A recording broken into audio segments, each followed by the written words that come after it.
My name is Carmen Reynolds, and I was 29 years old when my best friend of 2 decades secretly cut me from her wedding guest list. We had been inseparable since the third grade, but apparently I wasn't important enough for her big day. The rejection cut deeper than I could have imagined. Instead of wallowing, I booked a spontaneous vacation to a remote beach resort. Little did I know, while I was finding peace in paradise, her elaborate wedding was imploding in spectacular fashion.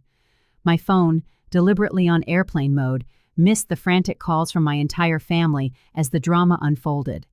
If you're watching this from somewhere you ran to when life got hard, leave a comment below. Before I tell you how my supposed best friend betrayed me, please click like and subscribe. Olivia Wallace and I met in the third grade at Pinewood Elementary. She was the new girl with perfect braids and expensive shoes that the other kids immediately targeted. During lunch on her first day, a bully named Beth Miller knocked Olivia's tray from her hands, sending spaghetti splattering all over her crisp white blouse. While everyone else laughed, I walked over, helped her up, and gave her my jacket to cover the stain. That simple act of kindness formed the foundation of what would become a 20-year friendship. We became inseparable almost immediately. Our favorite spot was a small clearing in the woods behind my house, where we built a makeshift fort using fallen branches and old blankets. We spent countless afternoons there, sharing secrets and making plans for our future. On her 10th birthday, Olivia gave me a handmade friendship bracelet with our initials stitched into the fabric. I wore mine until it literally frayed and fell apart 5 years later. Our teenage years only strengthened our bond. When Tommy Sanders asked me to the 8th grade dance and then stood me up, Olivia spent the night at my house with ice cream and movies, assuring me that any boy who would do that wasn't worth my tears. 2 years later, I returned the favor when her parents announced their divorce. Olivia showed up on my doorstep at midnight, her eyes swollen from crying, and she stayed for a week while her parents sorted out the initial arrangements. Even then, there were subtle signs of Olivia's insecurities. She constantly compared herself to the popular girls, wondering why her hair wasn't as shiny or her clothes weren't as trendy. I always reminded her she was beautiful just as she was, but the reassurance never seemed to fully land. She would scrutinize herself in the mirror, pinching at imaginary fat on her slender frame or lamenting her perfectly normal features. My parents always described me as down to earth. I never cared much for impressing others or climbing social ladders. I appreciated simple pleasures like reading on my porch swing or hiking the local trails. Olivia, on the other hand, kept a carefully curated collection of fashion and celebrity gossip magazines. She would spend hours analyzing what made certain people worthy of attention and admiration. We attended different colleges but managed to stay close. I majored in elementary education at the State University, while Olivia attended the prestigious Collins Institute for Fashion Design in New York City. During breaks, we'd fall back into our old rhythm as if no time had passed. I did, however, notice her vocabulary was changing, peppered with industry jargon and references to designers I'd never heard of. It was during her junior year internship at the Bellamy Fashion House that Olivia met Jason Petters at a charity gala. The Petters family owned a chain of luxury hotels and moved in extremely influential circles. When she called to tell me about him, her voice held an excitement I'd never heard before. Carmen, he knew everyone at the event, the mayor, celebrities, fashion icons, and he chose to talk to me all night, she gushed over the phone. His mother is on the board of major art museums. His father plays golf with senators. From that point on, the subtle shifts in Olivia became more pronounced. Her already fashion-forward wardrobe became exclusively designer labels. Her speech patterns changed, adopting the slightly bored, affected tone of the ultra-wealthy. Even her laugh changed, from the uninhibited giggle I knew to a controlled, elegant sound that never quite seemed to reach her eyes. When she visited home, she would name-drop constantly, mentioning weekend trips to the Hamptons or charity events attended by European royalty. I listened supportively, but inside, I worried about the person my friend was becoming. New friends started appearing in her social media posts, impossibly thin women with expensive highlights and men in tailored suits with perfect teeth and family yachts. I found myself liking her photos, but feeling increasingly disconnected from her actual life. Despite the growing distance, I held on to our friendship. We still texted regularly, and whenever she was back in town, we made time for at least one dinner. I convinced myself that underneath the designer clothes and new mannerisms, my childhood friend was still there. The last genuine conversation we had was 3 months before Jason proposed. Olivia came home for her father's 60th birthday and stayed with me instead of at her mother's new condo. Late that night, after several glasses of wine, she confessed her fears. "Sometimes I feel like I'm constantly auditioning," she whispered, curled up on my couch in an old college sweatshirt that made her look more like the Olivia I knew.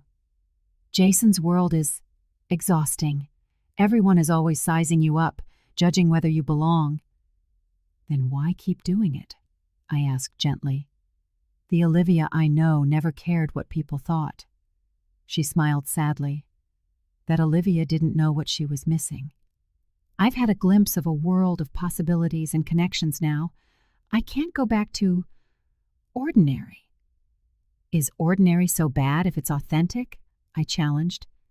She squeezed my hand. "You're the only person who still sees the real me. Promise we'll always be friends, no matter what." "Of course," I assured her, 20 years and counting. "When Jason and I get married someday, you'll be standing right there with me," she said with conviction. "I'll never become one of those people who forgets where they came from." A month later, Jason proposed with a 7-carat diamond ring during a private dinner on a yacht in the Mediterranean. The Instagram post announcing their engagement got over 10,000 likes. My comment congratulating them was buried under hundreds of others from stylists, celebrities, and socialites. Something told me things were about to change drastically, but I pushed the warning signs aside. After all, she had promised. The engagement party was held at the Petters family estate in Greenwich, Connecticut. The property spanned over 15 acres, with manicured gardens overlooking the Long Island Sound. I felt out of place the moment I arrived in my nicest dress from Nordstrom Rack, surrounded by women in couture and men in bespoke suits. Olivia greeted me with air kisses and introduced me as my oldest friend, with a tone that somehow made it sound like she was referring to an elderly relative, not her closest confidant. "Carmen's a teacher," she explained to a group of women whose combined jewelry could have paid off my student loans. "She has so much patience with children. It's really admirable." The women nodded politely before changing the subject to a recent vacation home purchase in Santorini. I sipped my champagne and tried not to feel invisible. Later that evening, I met Eleanor Petters, Jason's mother. She was a slender woman in her early 60s, with perfectly coiffed silver hair and a posture that screamed of years at finishing school. "So you teach in a public school?" she asked, her expression suggesting I just told her I handled radioactive waste. "Yes, 3rd grade. I love that age, when they're developing their own personalities but still have that sense of wonder," I replied.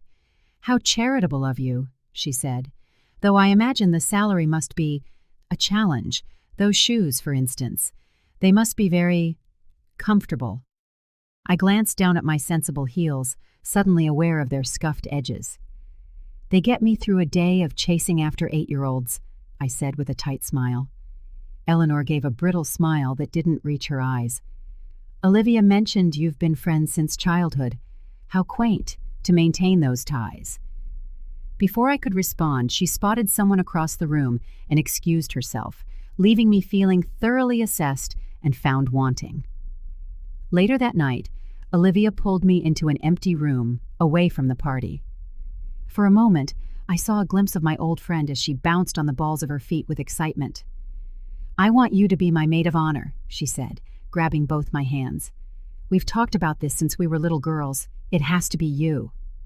Relief washed over me. Despite the awkwardness of the evening, our friendship still meant something. "Of course," I said, hugging her tightly. "I'd be honored."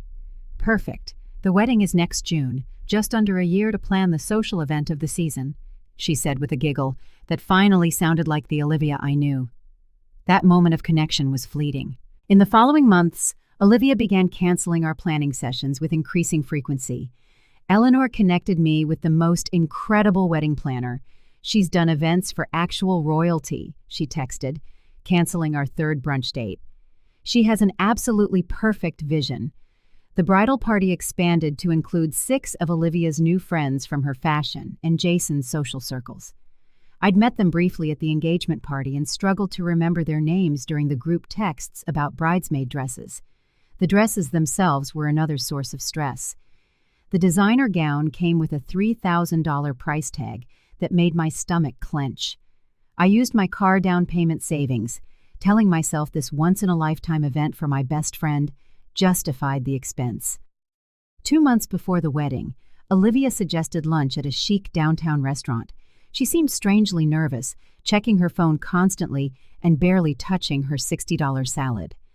"So, there have been a few adjustments to the bridal party," she said finally, not quite meeting my eyes. "Eleanor feels strongly that the aesthetic needs to be more uniform." "What does that mean?" I asked, though a sinking feeling in my gut told me exactly what was coming. "Just some minor tweaks for visual harmony," she said vaguely. "The Petters family has certain expectations for an event of this caliber." She changed the subject before I could press, asking about my parents and remarking on the restaurant's decor. We parted with a quick hug and promises to finalize details soon. 3 days later, my phone rang. It was Danielle Whitman, a mutual friend from high school who had been added to the bridal party after her father invested in one of Jason's hotel ventures. "Have you talked to Olivia?" she asked, her voice cautious. "A few days ago. Why?" I replied. "I just got an updated email about the bridal luncheon. Your name wasn't on it," she said. "I thought it had to be a mistake." That night, I texted Olivia directly. "Danielle mentioned some changes to the wedding party. Is everything okay?" Her reply came hours later. "I was going to call you. Eleanor convinced me that 8 bridesmaids creates better symmetry than 9 for the ceremony.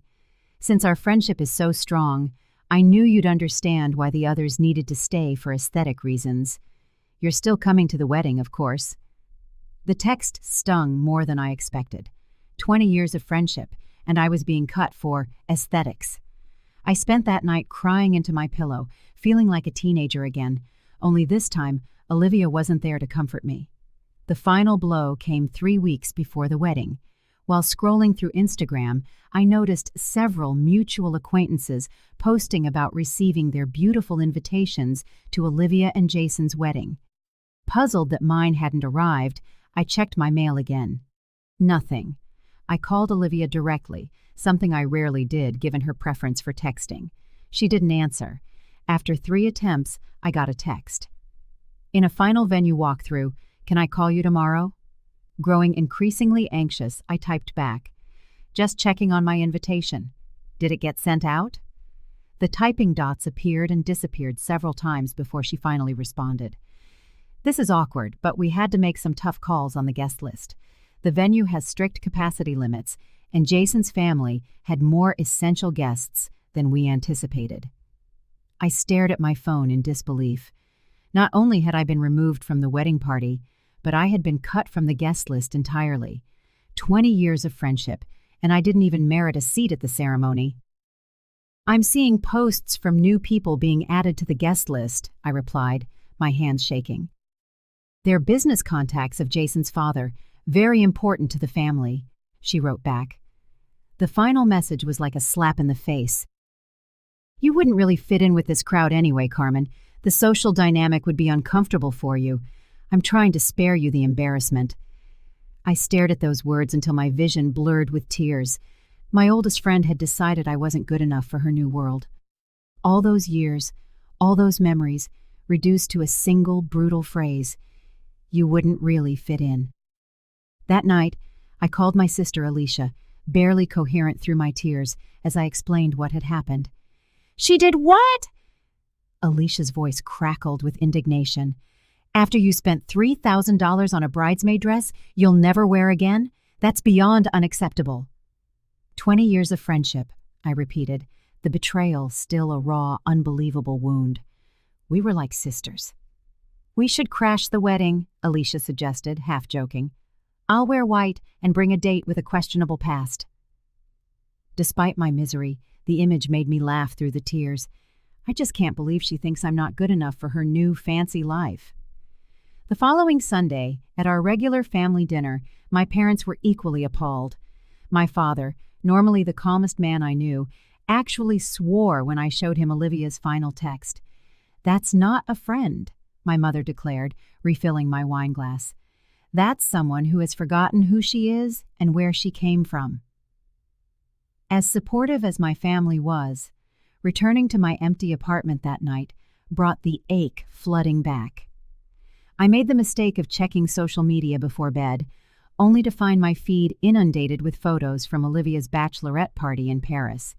The bridal party, all identical in height and build, with their expensive highlights and designer swimsuits, posed in front of the Eiffel Tower, champagne flutes held high. I barely slept that night, the same thoughts circling endlessly. Was I not pretty enough? Not successful enough? Had our entire friendship been conditional on me knowing my place? The next few weeks were a blur of functioning on autopilot. I'd arrived to teach my third-grade class with a smile plastered on my face, only to collapse the moment I got home. My eating habits devolved as I swung between having no appetite at all and consuming entire tubs of ice cream while watching sad movies.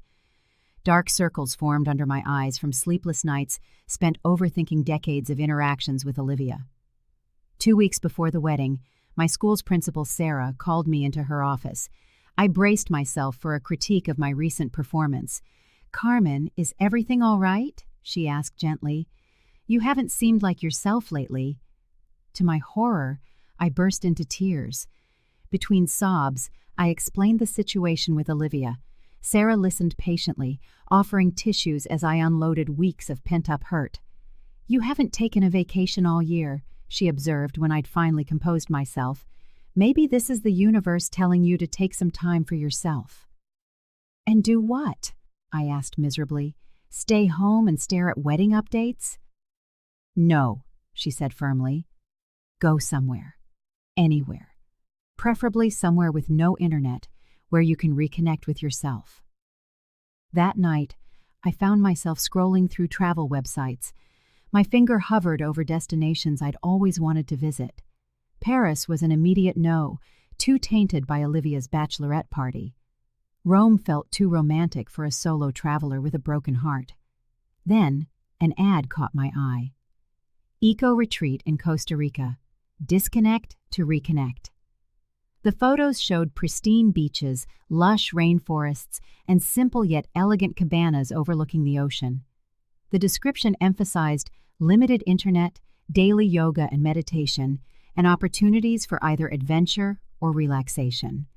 At 2 a.m, in an act of either courage or temporary insanity, I booked a 7-day stay at the Playa Serena Eco Resort, departing the day before Olivia's wedding. The cost ate up most of my savings, but as I clicked confirm, I felt the first flicker of excitement in weeks. The next morning, I requested my vacation days, which Sarah approved immediately with a supportive smile. "This is exactly what you need," she assured me.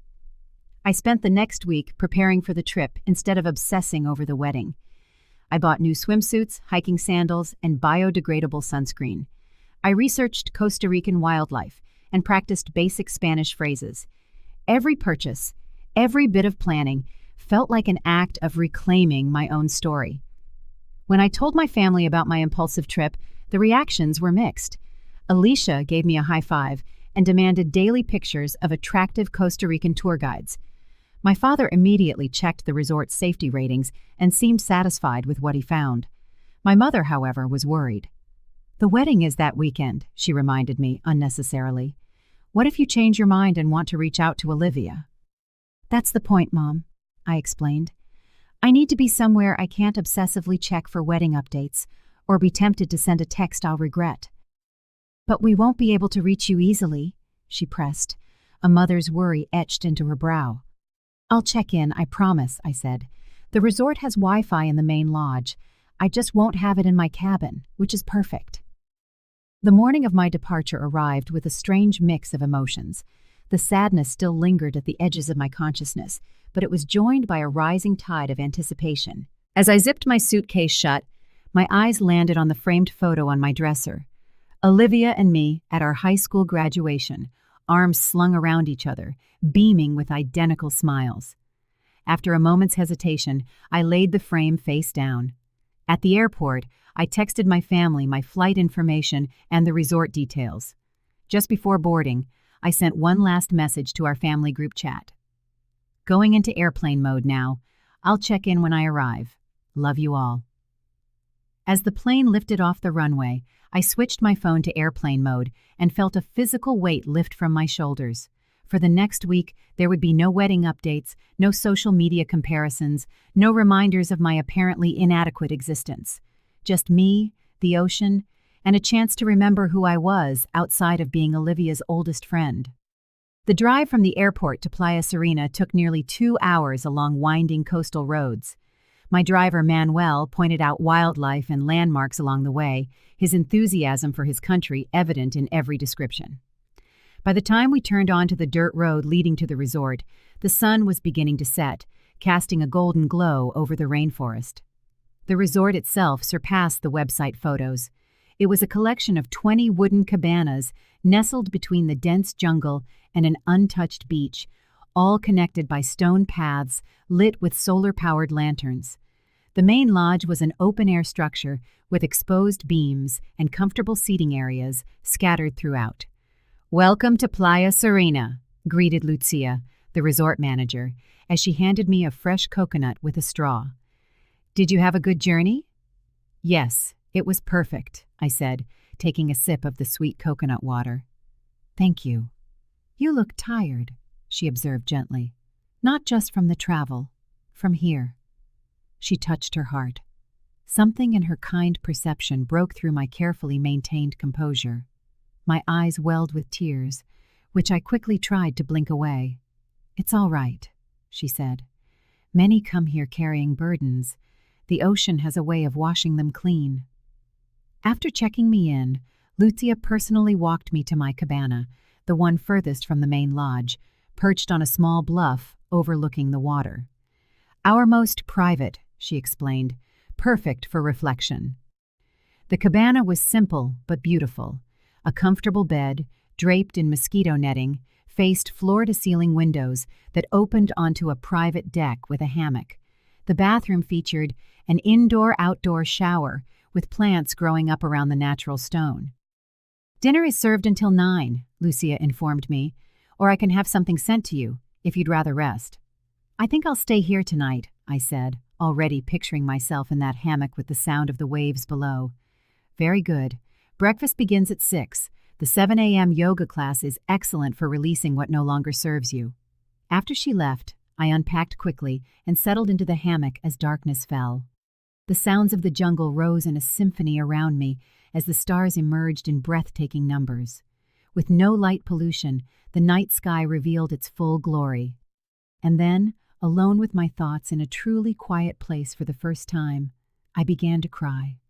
Not the managed tears I'd allowed myself at home, but deep, body-racking sobs that seemed to come from my very core. I cried for the friendship I had lost, for the betrayal that had cut deeper than I could have imagined, and for the insecurity that had plagued me ever since I read that text. "You wouldn't really fit in."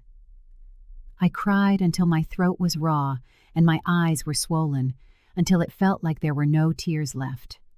Exhausted, I fell asleep in the hammock, lulled by the distant sound of waves crashing on the shore. Morning arrived with golden light filtering through the trees and the calls of unfamiliar birds. My body ached from a night in the hammock, but my mind felt clearer, as if the previous night's tears had washed away some of the weight I'd been carrying.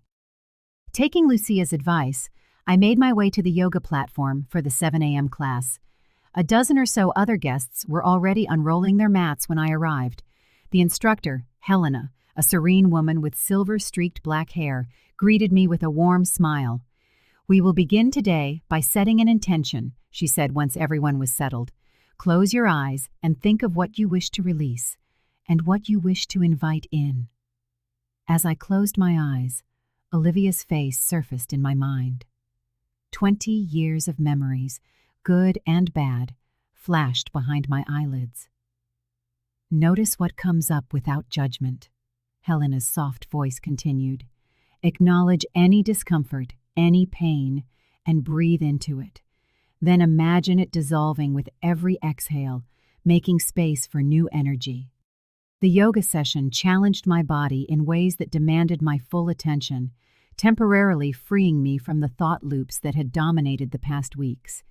In the final resting pose, a sense of calm had replaced the raw emotion of the night before. The people who are meant to journey with us will stay without being forced, Helena said as we rolled up our mats. Those who depart make room for new connections that serve our highest good. Her words stayed with me as I went to breakfast, where I sat alone on the terrace overlooking the ocean. The fresh tropical fruit and local coffee tasted better than anything I'd eaten in weeks, and my appetite, after days of either binging or starving, had finally returned. "First time in Costa Rica?" a voice asked. An older woman and her husband had approached my table. "Yes," I answered automatically, tensing at the intrusion on my solitude. "Do you mind if we join you?" she asked. "I'm Margaret, and this is my husband, Robert." Something in their kind faces made it impossible to refuse. They settled in across from me, and Margaret watched me with gentle curiosity. "Forgive me for saying so, but you have the look of someone with a broken heart," she observed. Under normal circumstances, I would have bristled at such a personal observation from a stranger. But something about this place, about being thousands of miles from home, made me let my guard down. "It's not romantic," I clarified. "Friendship. My best friend of 20 years decided I wasn't good enough for her wedding." Robert shook his head. "That's no friend at all." Margaret reached across the table and patted my hand. "Robert and I are celebrating 40 years of marriage on this trip. Do you want to know the secret to long-lasting relationships of any kind?" I nodded, curious in spite of myself. "Choosing each other, over and over again, especially when it's hard," she said. "Anyone who stops choosing you the moment something shinier comes along was never really choosing you in the first place." That afternoon, I signed up for a waterfall hike, needing the physical activity to process my thoughts. Our guide, Sophia, led the 6 of us through dense rainforest trails, pointing out wildlife and explaining the ecosystem with infectious enthusiasm. At the base of a stunning 60-foot waterfall, the group dispersed to swim or take pictures. Sophia sat next to me on a sun-warmed rock. "Are you traveling alone?" she asked. "I am. I needed to clear my head." She nodded in understanding. "I once had a best friend betray me with my boyfriend. The pain was immense." "How did you get over it?" I asked, surprised by the parallel. "Time, distance, and eventually forgiveness. Not for her, but for me," Sophia said, trailing her fingers through the cool, clear water. "The anger was poisoning me, you see. She was living her life, and I was the one who was stuck." "That makes sense," I said slowly. "I just don't know how to let go." "You start by letting go of the weight for a few moments at a time," she suggested. Then those moments turn into hours, and then days. That night at dinner, I found myself sitting with Margaret and Robert again, along with 2 other solo travelers. For the first time in weeks, I laughed, a real, genuine laugh, as Robert shared stories of their travel mishaps over 4 decades together. When I returned to my cabin, it dawned on me that I hadn't checked my phone all day. It had remained in airplane mode inside my beach bag, untouched since my arrival. The freedom from the constant stream of updates was surprisingly liberating. The next morning, I had planned to use the Wi-Fi at the main lodge to check in with my family, as promised. But as I walked toward the lodge, my eyes fell upon a sign advertising a boat trip to a nearby cove famous for its sea turtles. On impulse, I signed up, promising myself I'd check in that evening instead. The boat trip extended into a picnic on a deserted beach, followed by snorkeling in crystalline waters where colorful fish darted around my fingers. By sunset, I was sharing dinner with my newfound friends, my phone once again forgotten. That evening, watching the sun dip below the horizon from my private deck, a profound realization washed over me. My worth wasn't determined by Olivia's judgment. It wasn't diminished by her rejection, nor was it validated by her acceptance. For so long, I had measured my value through the prism of our friendship, allowing her growing distance to make me question myself. Bathed in the golden light of the Costa Rican sunset, surrounded by the raw beauty of nature and the kindness of strangers who had become friends in a matter of days, I felt something shift within me. The ache hadn't vanished, but it had transformed, becoming less about what I had lost and more about what I could now find. That night, I dreamed of Olivia in her wedding dress, standing at the ocean's edge. In the dream, she walked into the water, her elaborate gown billowing around her as she moved deeper and deeper. I called out to her, but she kept walking until the water closed over her head. I woke with a start, my heart pounding, a strange sense of foreboding haunting me, lingering despite the tranquil morning light that streamed through the windows. Shaking off the unsettling dream, I made a spontaneous decision. I would extend my stay for 3 more days. The thought of returning to my real life, of potentially seeing wedding photos or hearing about the celebration, still tied my stomach in knots. Here, in this peaceful refuge, I had found an identity that felt too new, too fragile to face that potential pain. I visited the resort office and arranged the extension, using their computer to send a brief email to my family explaining my decision. Found what I needed here. Extending for 3 days. Limited connection, but all is well. Love you. The additional days became a gift to myself. I filled them with sunrise sky gazing, hikes to hidden waterfalls, and evenings spent journaling on my deck. I began a gratitude practice, writing down 3 things each day that brought me joy, independent of anyone else's validation. On my final morning, I sat on the beach at dawn, watching the sky shift from indigo to rose, then to gold, as the sun broke over the horizon. The woman who had arrived a week earlier, heartbroken and questioning everything, was not the same one preparing to go home. The pain hadn't disappeared entirely, but it had settled into something I could carry without being crushed by its weight. As I waited for my shuttle to the airport, Lucia approached with a small, woven bracelet. "A reminder," she said, tying it around my wrist. "The ocean is never still. Neither are we. What hurts today shapes who we become tomorrow." I touched the bracelet gently. "Thank you for everything." "You arrived with shadows in your eyes," she observed. "You leave with light. Safe travels, Carmen." While I was finding peace in Costa Rica, events in Connecticut were unfolding in ways no one could have predicted. The morning of Olivia and Jason's wedding dawned with an unexpected downpour, despite the perfect forecast that had been promised for months. The $200,000 outdoor ceremony setup was hastily covered with tents, a development that immediately soured Eleanor Peters' mood. "This is completely unacceptable," she snapped at the wedding planner, a competent woman who had managed celebrity events without incident. "Jason said you were the best in the business. I see that was an exaggeration." In the bridal suite of the luxury hotel adjacent to the venue, Olivia was already battling a case of pre-wedding jitters that went beyond the typical nerves. Her carefully curated bridesmaids, chosen more for their social connections and Instagram aesthetic than for genuine friendship, were of little help. "The florist used peonies that are a shade too pink," complained Tiffany Blackwell, Jason's cousin and a bridesmaid. "It completely clashes with the table decor." "My dress feels tighter than it did at the final fitting," added Genevieve Montgomery, the daughter of a fashion magazine editor. "The alterations must have been done incorrectly." As stylists worked on her hair and makeup, Olivia felt a growing sense of unreality. The women around her were practically strangers, yet they stood in the place of the lifelong friend she had cast aside. Eleanor swept into the suite in a cloud of expensive perfume.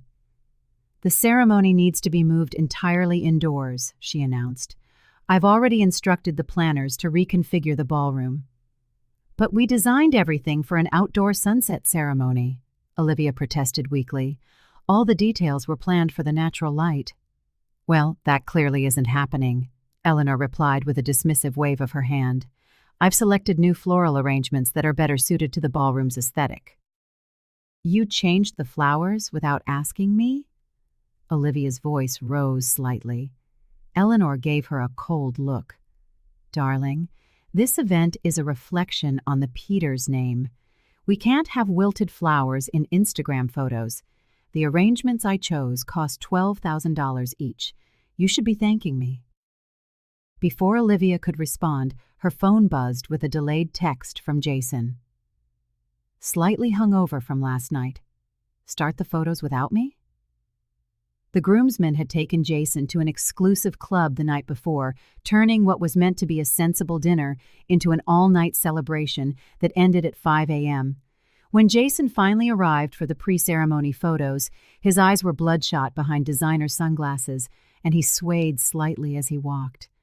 "You've been drinking," Olivia hissed when they had a moment alone. "Toughen up," he slurred, shrugging nonchalantly. "It's the only way to get through this circus my mother's created." "This circus is our wedding," she reminded him, the hurt plain in her voice.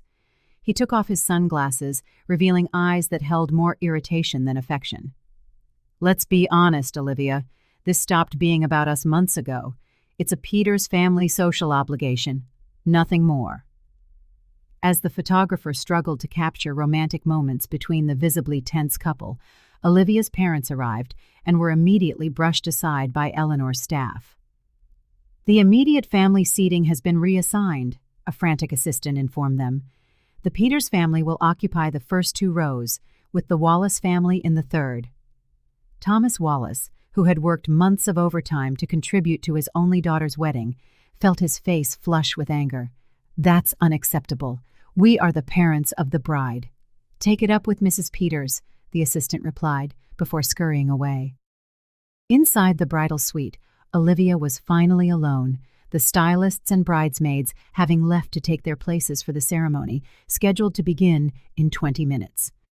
She checked her phone out of habit, hoping for a message from Carmen, some miracle of forgiveness that would bring her oldest friend back when she needed her most. There was nothing, of course, just a new text from Jason. "Need to talk to you before the ceremony. Meet me in the library." Adjusting her voluminous skirts, Olivia made her way to the hotel's wood-paneled library. She found Jason typing furiously on his phone, barely looking up as she entered. "What's so important?" she asked, anxiety making her voice sharper than she intended.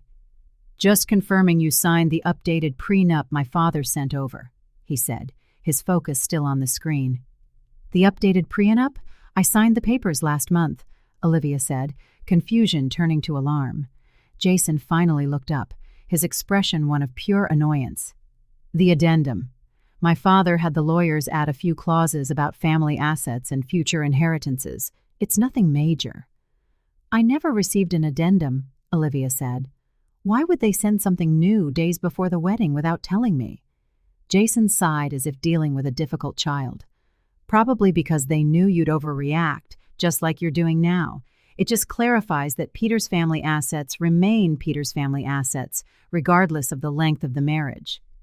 "So anything you inherit remains exclusively yours, even if we're married for 50 years?" she asked, disbelief coloring her tone. "That's just how trust funds work, Olivia," he said, his tone condescending. "I thought you understood that. It's how people in our circle operate." The phrase "our circle" hit her like a physical blow, a reminder that she was still considered an outsider, despite months of trying to belong. "Were you just texting your ex-girlfriend?" she asked suddenly, spotting the familiar name on his screen. Jason's expression hardened.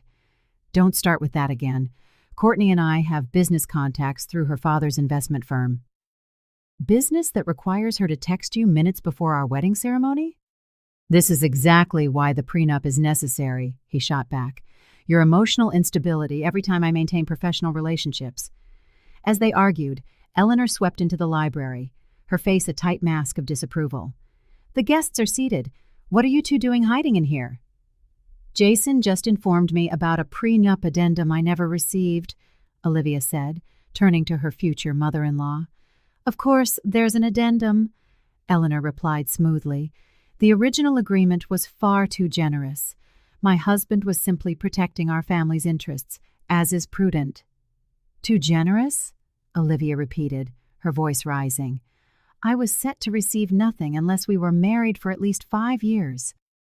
And now it's 10, a reasonable time frame to prove this isn't about the Peters money, which frankly your behavior has called into question, Eleanor stated coolly. Jason glanced at his watch, impatient. Can we discuss this later? We have 300 people waiting. 300 of your family contacts, Olivia said quietly. I wasn't even allowed to invite my oldest friend. That public school teacher? Eleanor scoffed. Honestly, Olivia, she would have been completely out of her depth. We did her a favor. Something inside Olivia snapped at those words. Her name is Carmen. She has been my friend for 20 years, and she was the one person who loved me for exactly who I am. And who is that exactly? Jason asked with a smirk. Because the woman I proposed to understood her role in this family. She didn't question business decisions or create scenes minutes before major social events. Olivia felt tears welling, threatening to ruin her $1,000 makeup. I don't even recognize myself anymore, she whispered. Get a hold of yourself, Eleanor hissed. You are about to become a Peters. Act like one. Your makeup is already ruined, Jason noted coldly. You should fix that before the ceremony. You look a mess.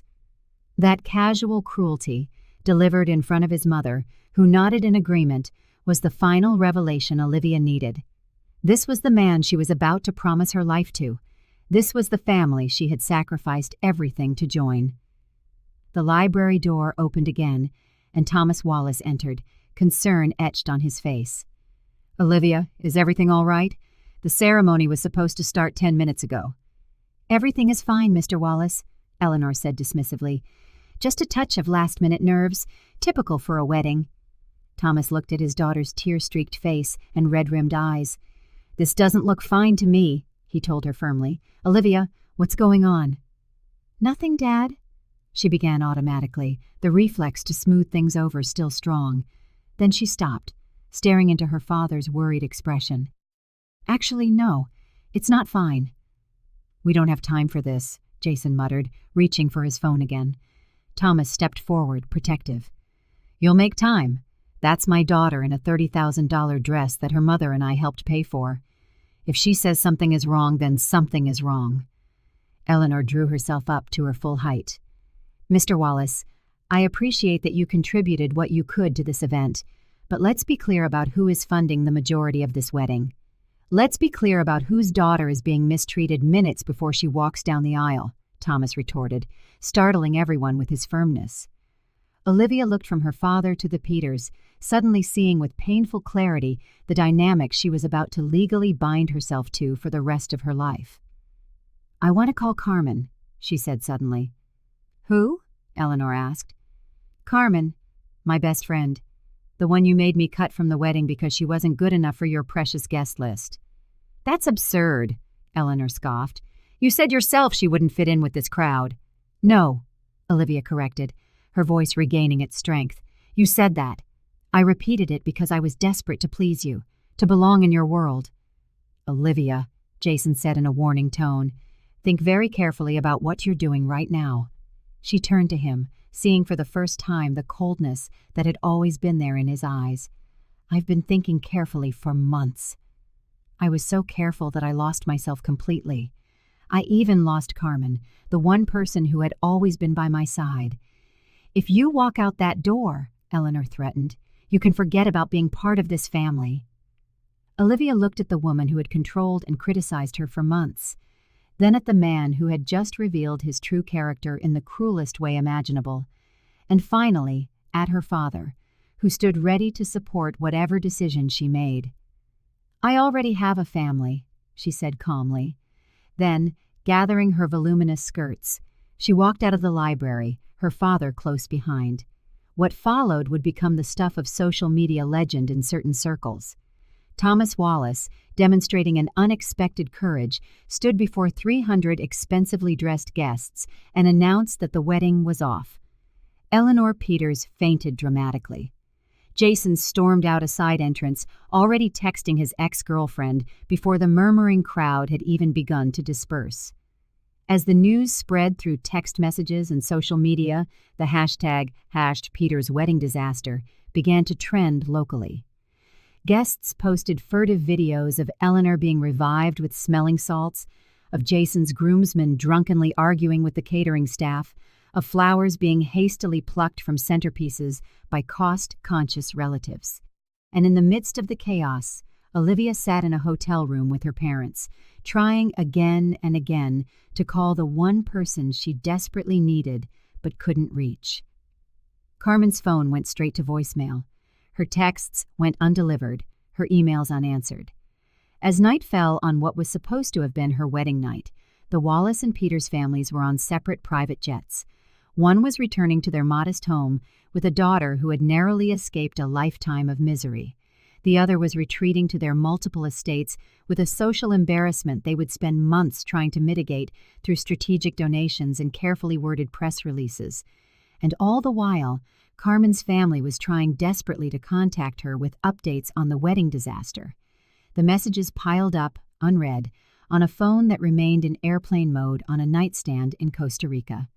My last morning in Costa Rica was bittersweet. I took one final swim in the ocean at sunrise, savoring the weightless feeling of floating in the crystal-clear water.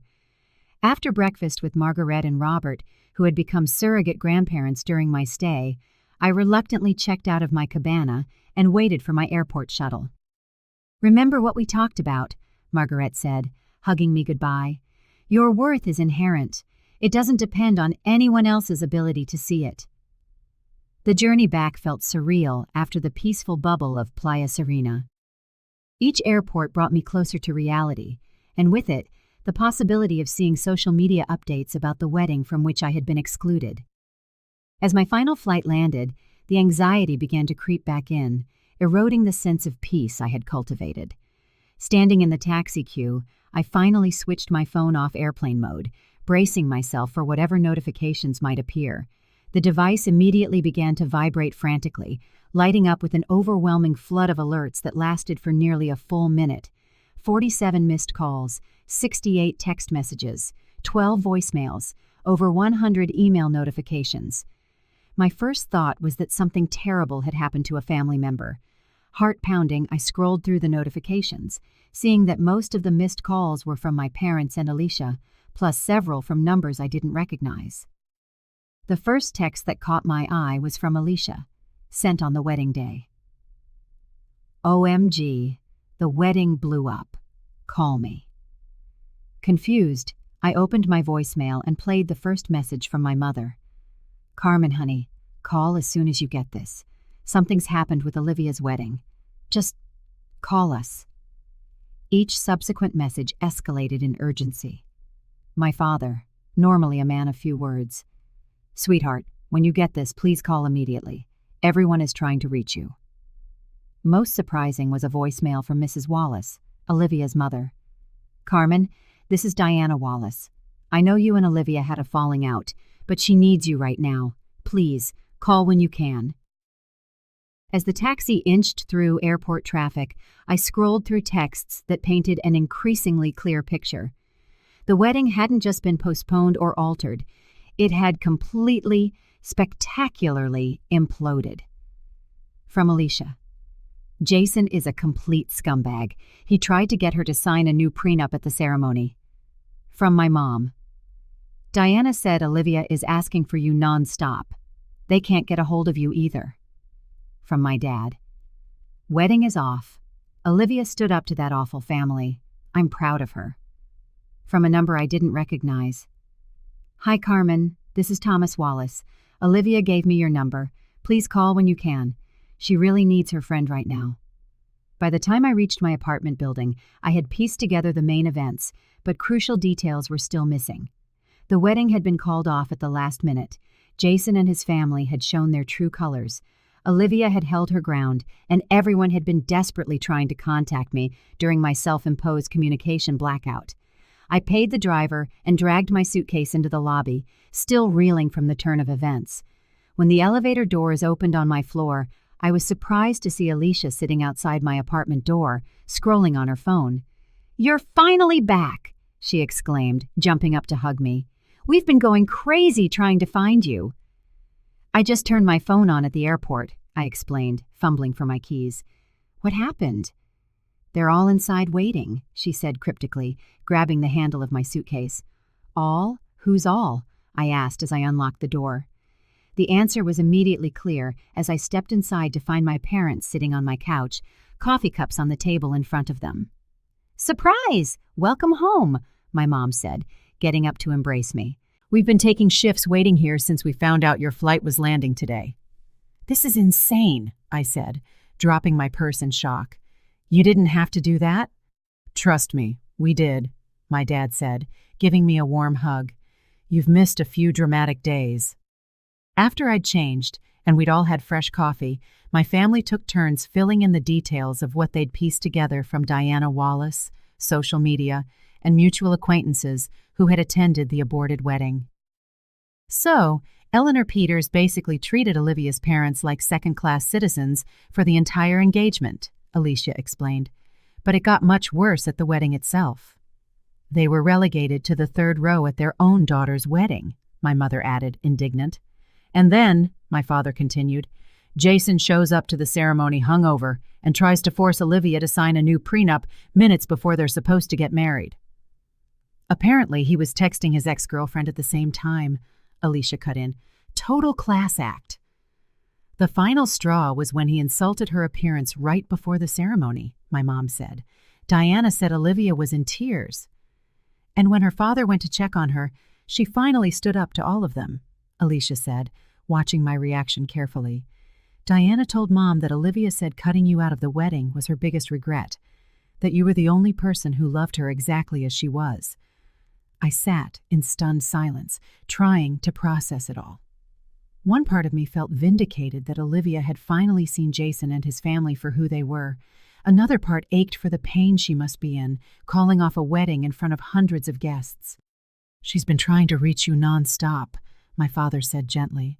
"Her mother called us when they couldn't get through to you." "I had no idea," I whispered.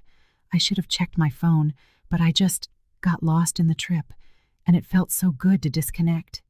"No one is blaming you," my mom assured me. "In fact, it was probably for the best. You were taking care of yourself instead of getting pulled into the drama." "What do I do now?" I asked, still overwhelmed. "That's up to you," my dad said. "You don't owe her any support after the way she treated you." As if on cue, my phone rang with an unknown number. We all stared at it for a moment before Alicia said, "$10 says that's Olivia." I hesitated, then answered, putting it on speaker. "Hello? Carmen?" Olivia's voice was barely recognizable, hoarse, as if she'd been crying for days. "Is it really you? I've been trying to reach you for ages." "I just got back from Costa Rica," I explained. "My phone was on airplane mode." "Costa Rica? You went on vacation?" "Yes," I replied simply, offering no further explanation. There was a pause, and then, "I need to see you. Please. I know I don't deserve it after everything, but please, Carmen, I don't know who else to talk to." My family exchanged looks, clearly worried I was about to get hurt again. I covered the microphone and whispered, "I think I need to do this." My dad gave a reluctant nod, while my mom whispered, "Be careful." "I can meet you tomorrow," I told Olivia. "Maple Street Cafe at 11. "I'll be there," she said, relief evident in her voice. "Thank you, Carmen. Thank you so much." After we hung up, Alicia gave me a serious look. "Are you sure about this? She dropped you like yesterday's trash when you didn't fit her new fancy image." "I know," I acknowledged, "but something tells me I need to hear what she has to say. After that, I can decide if there's anything left to salvage." That night, after my family had finally gone home, I unpacked my suitcase and found the small, woven bracelet Lucia had given me. The ocean is always changing, never static. So are we. The coincidence of Olivia's wedding imploding while I was seeking peace by the sea felt almost too perfect to be random. Maybe the universe did work in mysterious ways after all. The next morning, I arrived at the cafe 15 minutes early, choosing a quiet booth in the back corner. I ordered a cappuccino and tried to quiet my racing thoughts, unsure of what to expect from this meeting. When Olivia walked in, I almost didn't recognize her. Gone were the designer clothes, the the flawless makeup, and the carefully coiffed hair that had become her uniform during the engagement. Instead, she wore simple jeans, a plain sweater, and her natural curls, which I hadn't seen in years. Her eyes were red and swollen, with dark circles that even concealer couldn't hide. She saw me and froze for a moment, as if gathering her courage before making her way over. I stood awkwardly, unsure if we were supposed to hug, shake hands, or just nod in acknowledgement of our complicated history. "Thank you for coming," she said, finally sliding into the seat across from me. "I wouldn't have blamed you if you'd said no." "I almost did," I admitted. "My family thinks I'm crazy for being here." She flinched visibly at that. "They hate me now, don't they?" "They're protective," I corrected. "You hurt me, Olivia. Deeply." Tears immediately welled in her eyes. "I know. I don't even know where to begin to apologize. What I did was unforgivable." The waitress came over, and Olivia ordered a simple tea, her hands trembling slightly as she handed back the menu. When we were alone again, she took a deep breath. "I got completely lost, Carmen.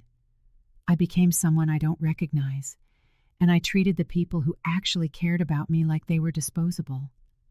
Her voice broke on the last word. "Especially you." "Why?" I asked simply, the question that had been hammering in my head for months. 20 years of friendship, and suddenly I wasn't good enough. "It was never about you not being good enough," she said, wiping at her tears. "It was about me feeling like I wasn't good enough." Jason's world was so intimidating, so perfect on the surface. His mother made it clear from day one that everything about me needed an upgrade. My clothes, my friends, my background, my career aspirations. "And you believed her," I stated rather than asked. "I wanted to belong so badly," she confessed. "Every time I made a change, she suggested, I was rewarded with approval, with inclusion. It became an addiction. She would hint that certain friends didn't enhance my image, and I would distance myself. She would suggest certain social connections were important, and I would pursue them relentlessly until I had pushed you out completely." Olivia's face twisted. "She never said it directly about you, but she'd make these little comments about your job, your clothes, your lack of connections, how it reflected on me to have a best friend who was simple." She put the word in air quotes. I justified it by telling myself it was just until the wedding, that we would reconnect afterward. "That still doesn't explain why you cut me from the guest list entirely," I pointed out, the sting still fresh despite my week of healing. "Jason's father added 20 last-minute business associates. Eleanor said someone had to be cut, and she suggested—" Olivia trailed off, visibly ashamed. "Me," I finished for her. I tried to protest, but I had spent so long deferring to her judgment that I didn't know how to stand up to her anymore. She stared down at her untouched tea. "The worst part is, I knew how much it would hurt you, and I did it anyway. I convinced myself it was a necessary sacrifice for my new life." "What happened at the wedding?" I asked, shifting the subject slightly. "I've heard bits and pieces from my family, but I want your version." Olivia recounted the events of that day in excruciating detail. Eleanor's controlling behavior, Jason's drunken arrival, the prenup ambush, and finally, his cruel comment about her appearance that shattered her carefully constructed illusion. When he said I looked awful, right in front of his mother, who just nodded along, something inside me just snapped, she explained. Suddenly, I saw with perfect clarity what my life with him would be. Years of criticism, of never being good enough, of being molded into someone I didn't even recognize. "So you walked away," I said, a hint of admiration coloring my voice in spite of everything. "I needed you," she admitted softly. "In that moment, standing there in that ridiculous $20,000 dress, all I wanted was to talk to you, to hear you tell me what to do, just like when we were kids, and I was too scared to stand up for myself. But you weren't there, because I'd thrown our friendship away for people who never truly cared about me." We fell silent for a moment, the weight of her words settling between us. "Where did you go?" she finally asked.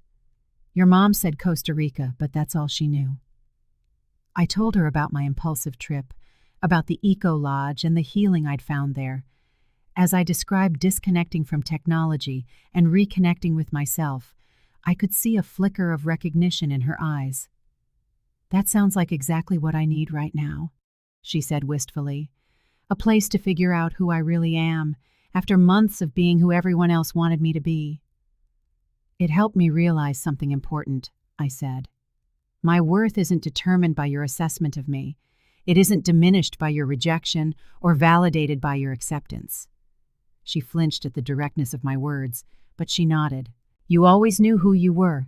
I envied that about you, even as I was being pulled into the Peters world. You never traded your values for approval." "I almost did," I admitted.